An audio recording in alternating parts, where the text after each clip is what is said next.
Essaie de réunir les représentants des partis politiques africains qui ne sont pas encore représentés dans leur pays pour les entendre nous dire qu'ils apportent leur soutien à Marine Le Pen parce qu'elle a décidé, et elle est la seule à leurs yeux, de rompre avec ce qui est la politique néocolonialiste de la France aujourd'hui, qui a pour but de maintenir les pays d'Afrique dans une véritable misère, en captant leurs richesses au profit d'industries qui laminent complètement la richesse africaine.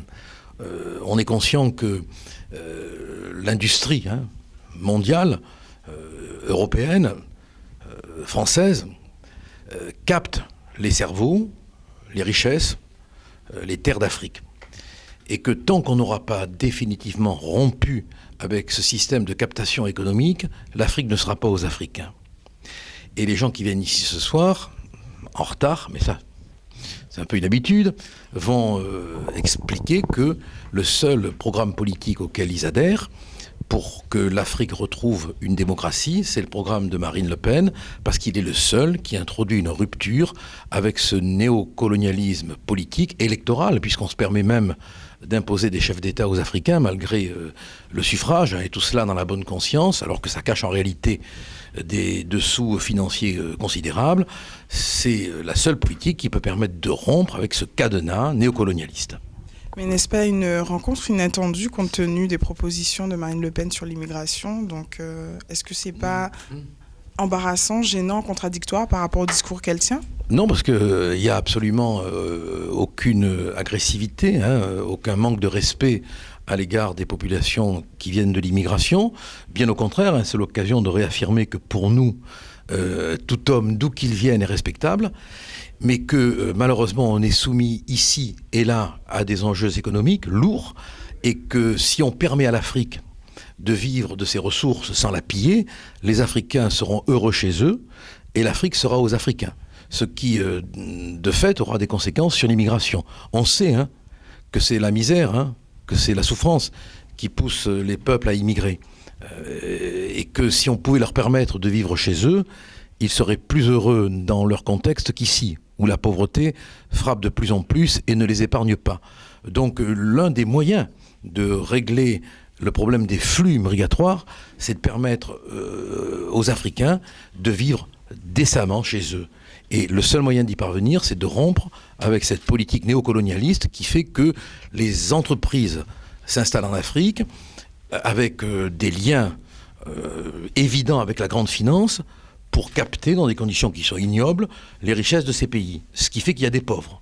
Alors il y a les très riches en Afrique, qui sont souvent les amis des présidents français, et il y a les très pauvres, qui, comme ils ne peuvent pas vivre chez eux, choisissent la solution de la misère, qui est l'immigration.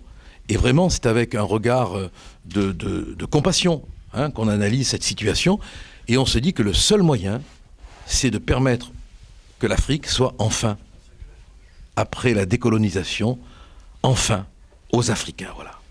Et qu'est-ce que cette réunion peut apporter aux pauvres d'Afrique, comme vous dites, parce que Marine Le Pen est candidate à l'élection présidentielle française. J'ai un peu de mal à croire qu'elle s'intéresse aux pauvres d'Afrique, comme vous dites. Quel est l'intérêt pour elle ? L'intérêt, c'est le problème de l'immigration. Le seul moyen que nous avons de régler humainement l'immigration, c'est de permettre aux pays d'où viennent les immigrés de les conserver sur les terres qui sont les leurs, dans la dignité économique, dans la dignité sanitaire, dans la dignité intellectuelle.